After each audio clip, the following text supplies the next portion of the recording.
But it's actually very easy to understand, because if we take it apart, so let's take the base value of this is right in the middle. Now I look, where is the brightest part and where's the darkest part?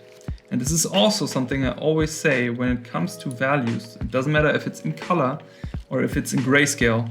We need to think about grouping. 3 different entities, 3 different groups.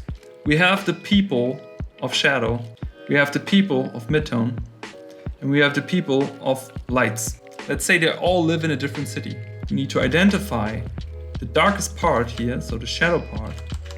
If we put it on a scale, there's a very small ratio for this material. So the brightest part here on my scale is a 95. Okay, this is the brightest part. It's not 100% white. And the darkest part here is a 40.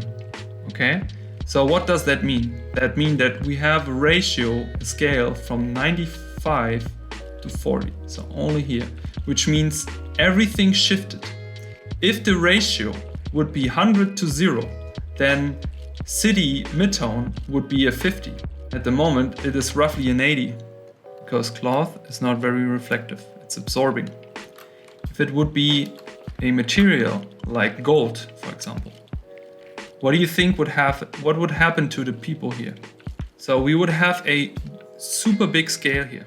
If we increase the light in the scene, all the people of these cities walk towards the light. We take the light away and it gets basically darker.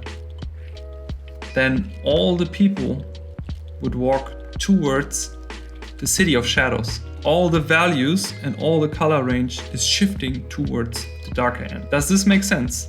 And is it understandable? Yeah. Great.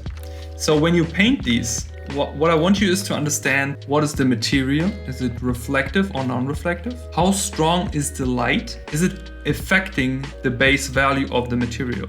What would never happen, and this is one important point, that you would see people of City of Lights over jumping the people of mid-tones and then basically ending up in the shadow area. When you say you don't have a proper value structure, all what it means is basically you don't have the proper layout for City of Shadows, midtones, and lights.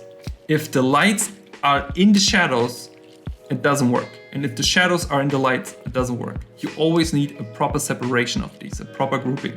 If you have a clear separation of lights, midtones, and shadows, your painting will look crisp.